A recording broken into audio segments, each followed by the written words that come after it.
This is the Submission Piracy Toddcast #1 with Steve Rovetti and myself, Todd Jensen. #1. Welcome, Steve. Welcome, Todd. That was my best Jocko impression I could come up with. It's great. He's my hero for podcasting. It's perfect. So, cool. So today we are going to be discussing how the COVID-19 epidemic has been affecting our community, specifically IPD and the BJJ community. Obviously, gym is closed. Mm-hmm. People are bummed, and no one knows what to make of it. Correct. Stay inside. Not get anybody infected. Can't, Mm-hmm. I mean, which means you can't train with anybody. Mm-hmm. So that is the bummer. Not to mention what it's doing to people health-wise. Yeah, it's true. Depression, alcoholism, drug use, Mm-hmm. anxiety. You know, because nobody wants to get sick. Nobody wants to go near anybody. You and I are strategically 6 feet apart. Yep. Doing our thing, doing our part. Correct. What are your thoughts as far as June 20th as an opening date? What do you think that's going to look like? Well, what they just did was set an opening date and then pull it back, right? For some business. Could be earlier, could be later. Yeah, so you Sure. don't really know. I mean, if it's me, if I'm speaking just personally for myself, when June 20th comes around, if there are protocols in place, right, to ensure that people are doing what they need to do, and that the protocols are set by people that know what they're doing, Mm-hmm. right, then I'm comfortable. Okay. I'm gonna roll. I mean, there's a question of like rolling the dice, right? And that's with anything. Wake up in the morning, get in your car, drive to work, you're rolling the dice. Every day. Every single day, you're rolling the dice, Absolutely. right? So with this, I mean, it's a little bit different. It's a little more insidious. But I mean, if, driving your car, you have control up until the point where the person that you don't see hits you, right? This is similar. I think it's a similar thing. It's a little more invisible. It's a little more insidious. It's a little scarier. But is it really scarier? I mean, I think I continue to look at the news, which I don't like doing actually anymore. I don't even like doing it, right?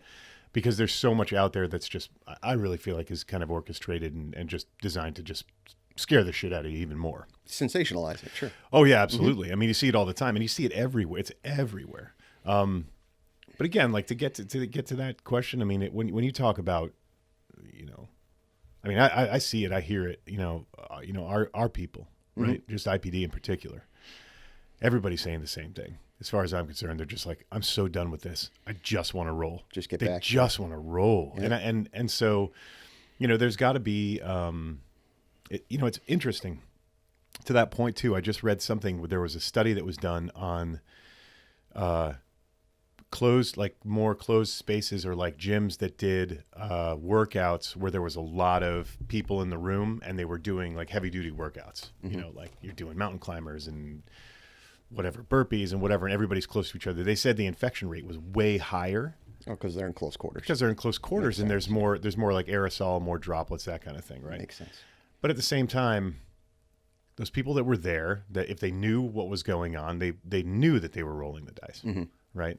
I think if you're comfortable rolling the dice and you're going to practice, kind of your own self-quarantining and there's protocols in place, I don't see why this date doesn't make sense, and I think we should get back to work. Yeah, me too. It's I had that's not a popular opinion. I don't think our opinion is a popular opinion. Honestly, it depends on who you talk to, because that's true. And I want you I want your opinion on this. Okay, yeah, sure. What I've noticed, and I try to stay very quiet and just observe on social media. Just observe. Yeah. What I've noticed is typically the right-leaning people, Republican voting people, are like, screw this, let's open, this is our country, let's take it back.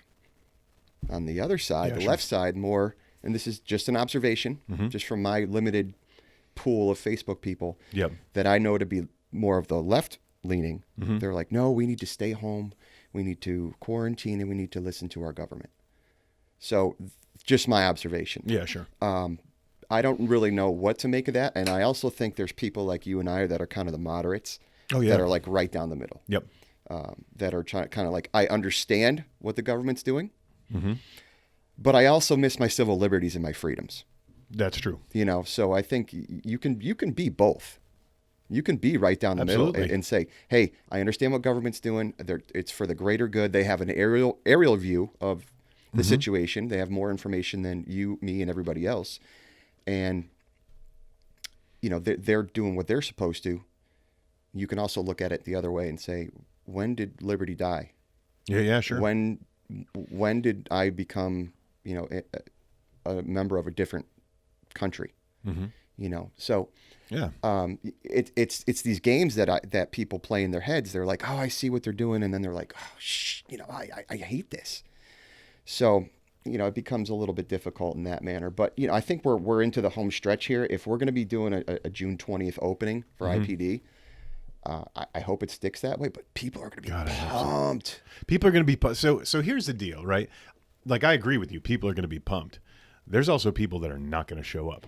Agreed. Legit. They're not going to show up. At least they have the choice. But that's the thing. The ability to have the choice. Yep. And I think that, there's a lot of the times I feel like there's situations where the government plays to, or, people that are making these decisions socially plays to, like, in many cases, like the lowest, I don't want to say lowest common denominator, but what they want to do is they want to make sure that this is something that's inclusive for everyone, regardless of how much money they make, what color their skin is, any of that other stuff. Like, they want to make it safe for everyone. Mm-hmm.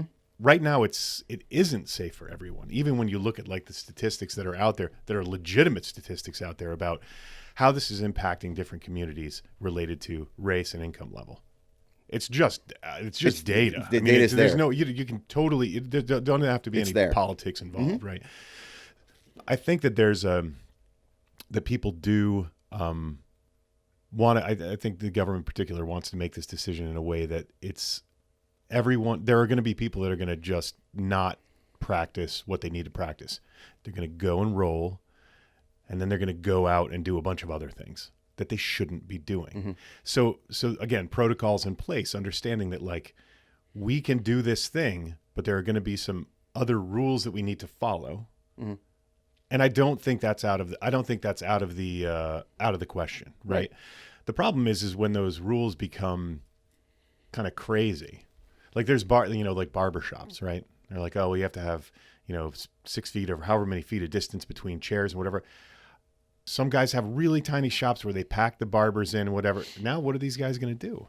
One of the guys that was complaining about it, that was a barber, was complaining and said, we did all this prep to get everything ready. We spent a bunch of money and then they pulled it back. And it's like, oh man, that's a huge expense. And now you still have no money. Right. You're not opening until another month goes by. Well, the governors are sending in the health department. Oh, it's amazing. So they're just swinging their pens around. Yeah. And, asserting their authority. Exactly. And you hear about the gym that opened up down in New Jersey. It's already closed. Health department was sent in. You're like, nope. The barber shop that opened up in Michigan, it's closed. Yeah. Because the state revoked his license. So, you got to look at this thing. And I know people are starting to revolt a little bit. And, I know this is how revolutions start, so to speak. Yeah. But you got to look at the short game and the long game. So let's take that gym, for instance. Yeah. So he made an impact with his members. Police were there, sensationalized it. Police just walked away. Oh, this is the gym where everybody, the cop was like, all right, you're in violation of the governor's order. Have a nice day. Have a nice day. And everybody cheers like so the gym was open for like a day. Yeah. Health department goes in, shuts them down. Squashes it. No. I mean, but listen, dude, he's not looking at the long game here. No, he's not. The long game is he needs to be open June 20th or whatever New Jersey, their opening is to serve his customers. Now he's not going to be open. Yeah, correct. And then he has to go to, maybe a court that's already backlogged. So now he's looking at maybe a November court hearing. Yeah, can you imagine? Dude, talk about, that's just not serving your clients, your customers, or the greater good. You know, so I understand what he was trying to do. He's trying to fight but you don't do it that way. No, it's not. You don't do it that way.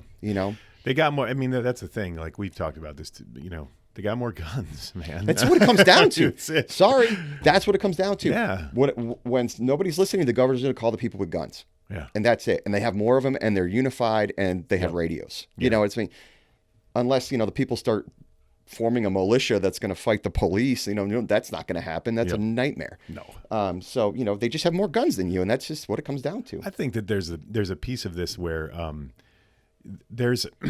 think there are different degrees of surrender, right?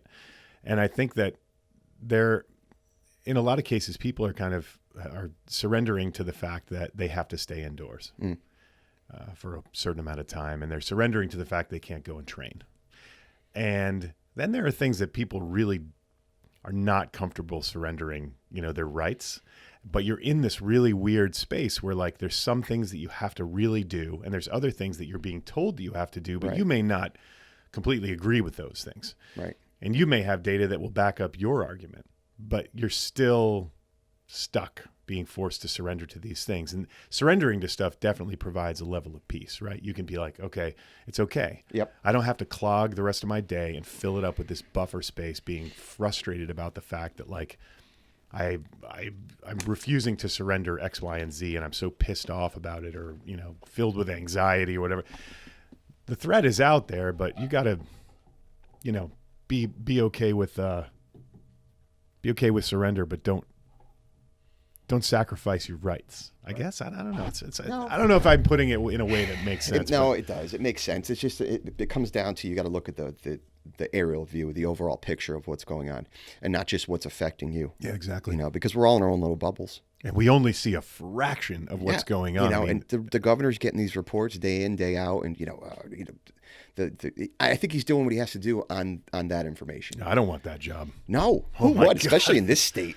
I mean, forget it. Yeah. I mean, he came in and it was a disaster. Yeah. And he's trying to do his best. And you and I have talked about that before. I was super excited that a business guy got elected. He was going to come in and make some changes and stuff. But I don't know what to make of it.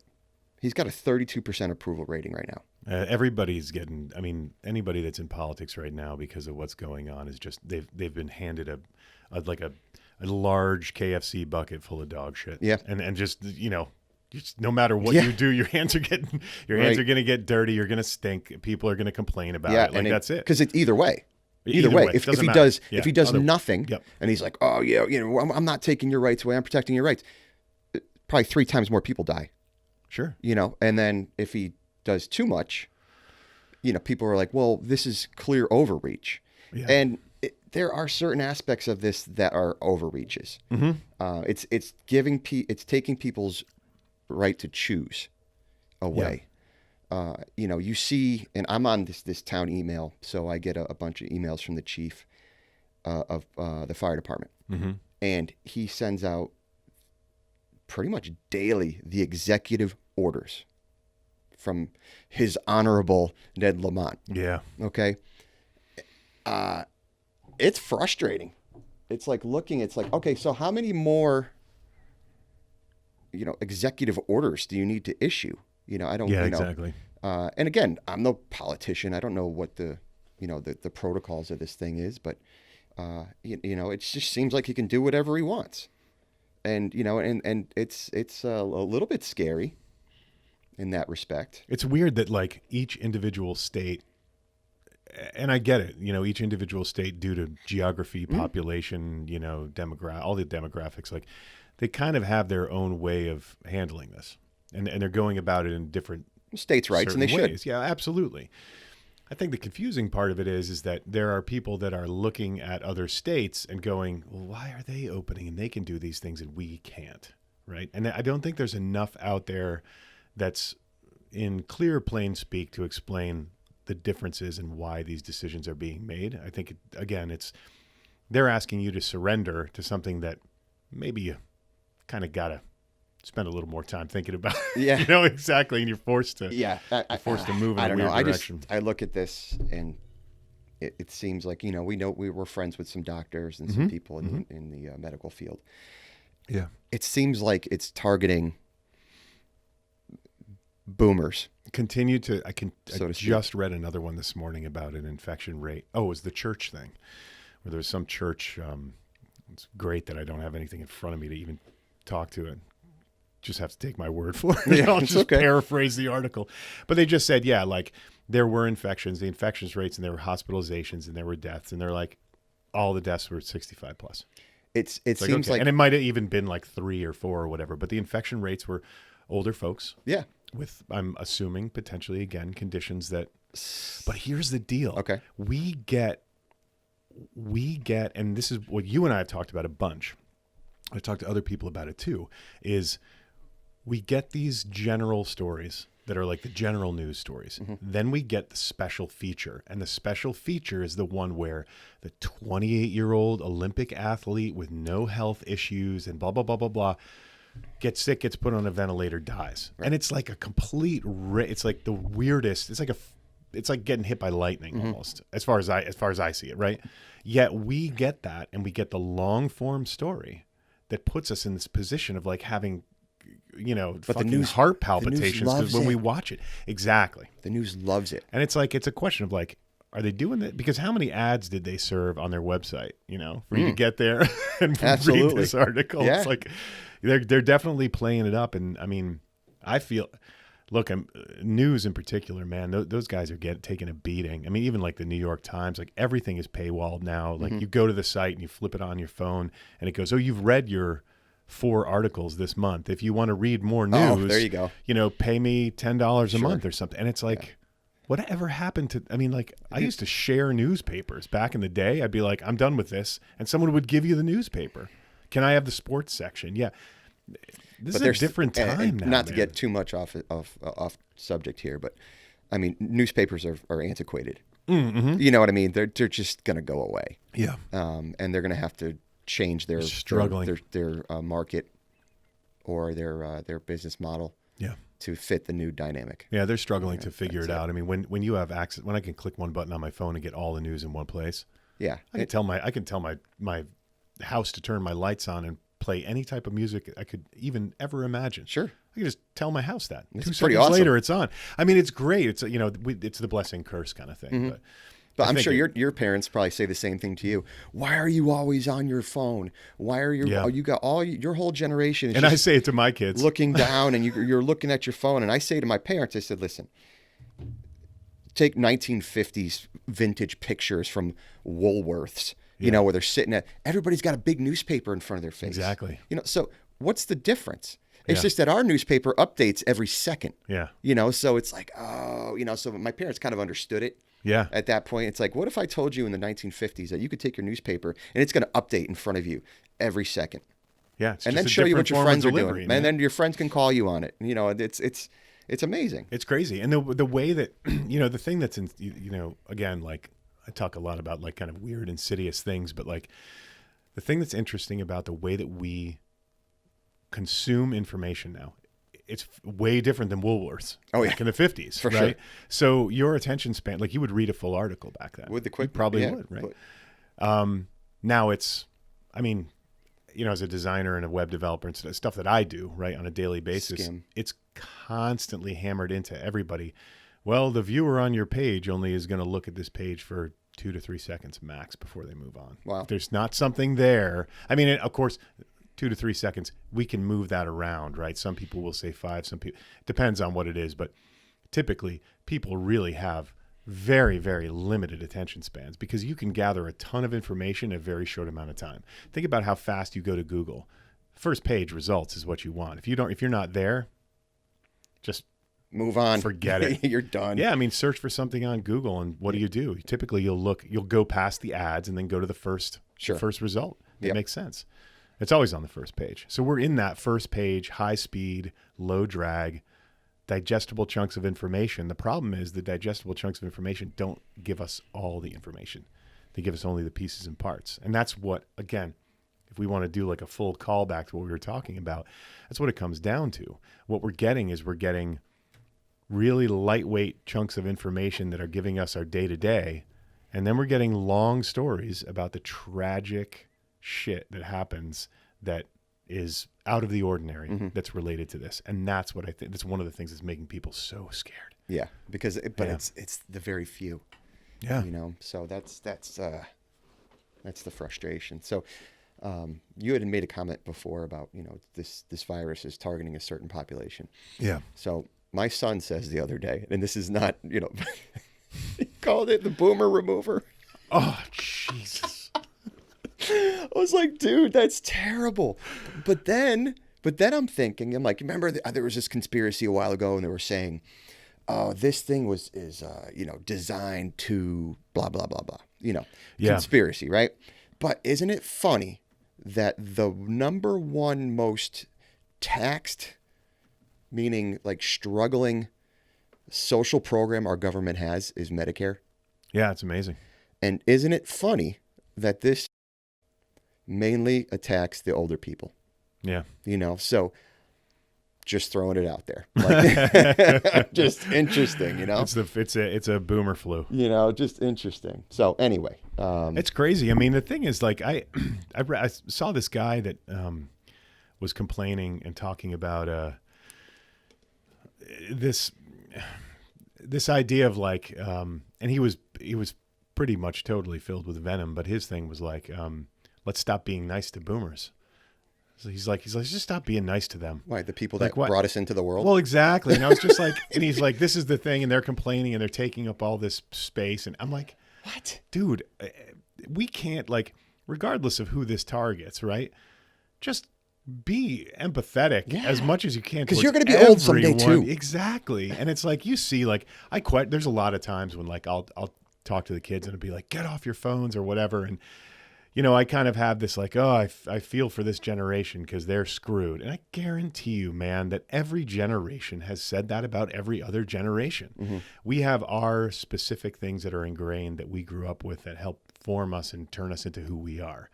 And when we see things that are dramatically different than that, and be that music, media, behavioral stuff, the way we take in information, phones, whatever else, we're going to have our opinions about it. It's just what it is. It's the way it is. Yeah. I mean, I'll put a movie on and I'll be like, hey guys, this movie's awesome. And Cullen, 14 years old, will be like, when was this movie made? Because he totally is like, if it's like anything before, like, I would say like 85, 80, he's like, I'm just, there's not enough special effects. There's not enough whatever. I'm like, okay. Conan the Barbarian? Come on, man. Yeah, it's real, man. It's real. I know. It's all real, man. I finally got my son into Star Trek, but not the original Star Trek, the new movie series. Yeah. He loves it. He's like, this is the best. Dude, show him one of the old ones where like Kirk goes up against that like big green and the gourd guy. Yeah, and the rubber suit. Yeah, he'll be like, this is the lamest shit ever. He Dude, was just so upset. That up. He was because that's all we had. Oh. But he was so he was like, Dad, listen, this is where I draw the line. There was like this miniature dog in a costume, to make it look like it was some alien, and he's like, this is so dumb. So that's so funny.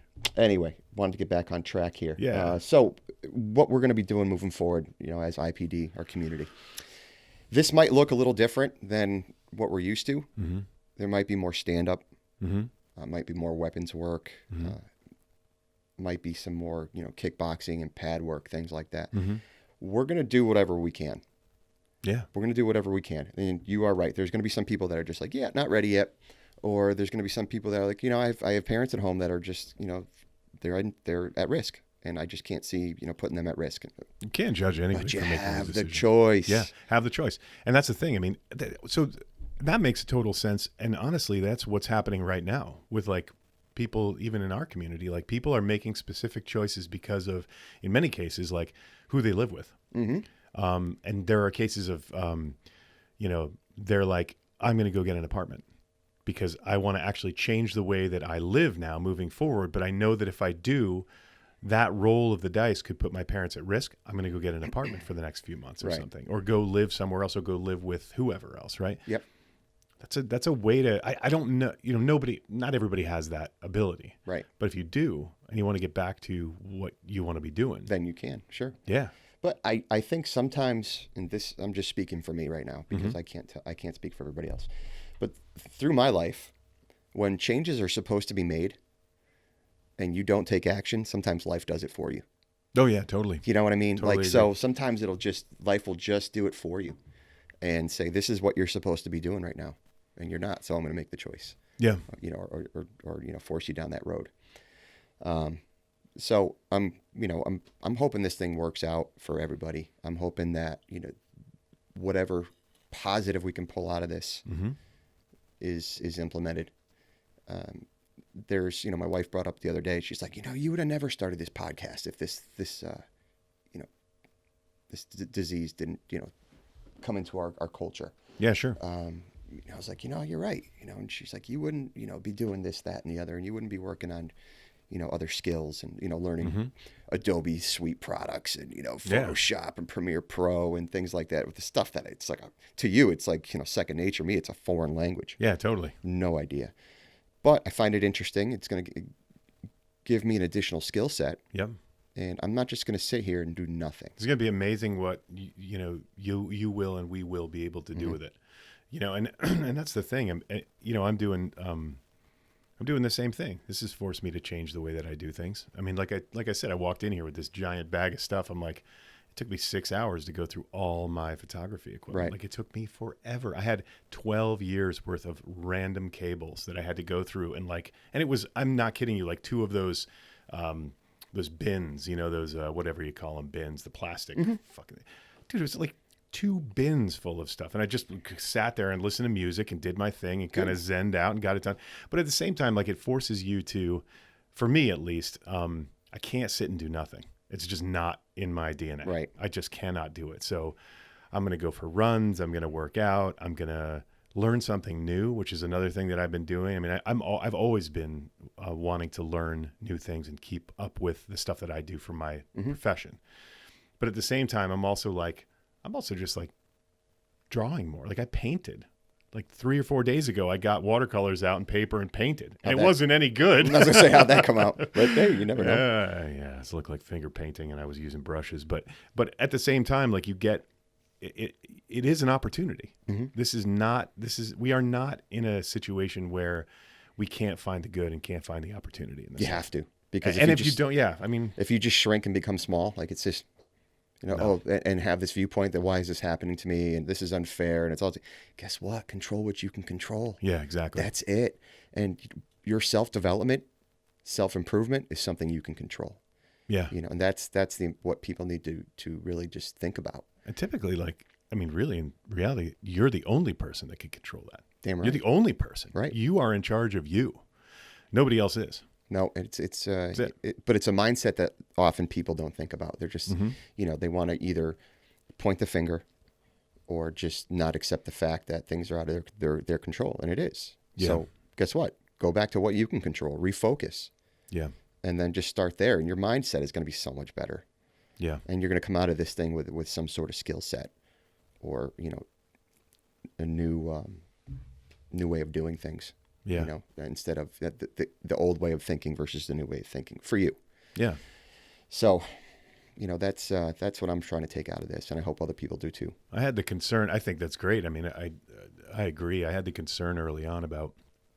I've talked to a number of people about this and asked them. Their opinion is like, are people really going to learn something from this moment that we're going through right now? Are people really going to learn something? And I thought about it on the more on the macro level of what people do on a daily basis and how that's going to change their behaviors and everything else. And, are you going to, I was talking to a buddy of mine. It's really interesting. I was talking to a buddy of mine today, and I spent a lot of time in the outdoor industry. And I went to trade shows all the time and would sell gear and backpacks and sleeping bags, all sorts of different stuff for this company. He does the same. And he's really, he's incredibly talented mountain athlete, all this other stuff. And he, I was talking to him, and I was like, well, what's going on with you and whatever. Well, he's doing all the gear rep stuff that he's doing. He was typically going to do at a trade show or in person at shops. He'll go to shops and he'll go, hey, here's the new ice axes, here's the new boots, do the whole product demo, teach them everything they need to do. He's doing it all via Zoom and Google calls. And what he said was, this is going to change the way, he goes, I don't know if trade shows are going to look the same anymore. because there is so much money spent to go and display at these trade shows, like outdoor retail in particular. Like I used to go to that in Salt Lake City. The money that we spent to go there, Right. and the time and the flights and the food and everything else to just show off the new stuff. Well, now this is again, it's like the Woolworths 50, newspaper thing. That's a callback. It's like now we're doing it in a different way. And talk about a testing ground. Crazy. Exactly. I think there's a lot of online companies that are looking at this closely. Oh yeah. Saying, where can we profit from this? Yeah. How can we maneuver and work in this environment, and how can we change our business model to fit it? They'd be crazy not to. Right. Because people are working from home right now. Like, Yep.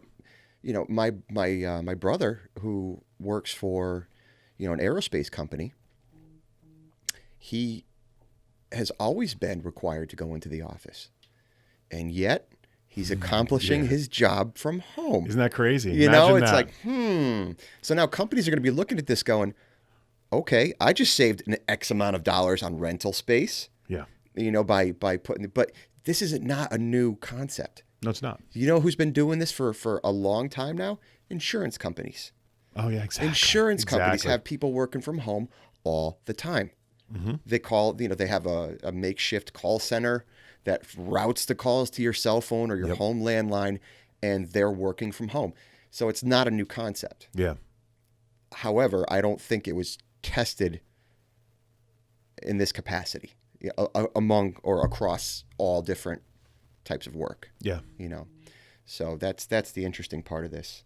But I'll tell you one thing that's not going to change. Hit me. You can't train jiu-jitsu at home. I'm telling you, man. You can't do it. Killing me. It sucks. Yeah. I did some Zoom classes. I did some videos. People are like, oh, cool. They're tuning in. It's not the same. Yeah. It's not the same. You need to be doing. You can't be using your chair and, you put your pool noodle in your gi and you're working spider and, it is what it is. Look, We're it's making something, man, the without best, a doubt. but it just isn't the same. No, it's not. It's not the same. So that's the one thing that's not going to change is, especially for martial arts. Yeah. You got to be in person. You got to be interconnected. You have to be asking questions and you have to be doing.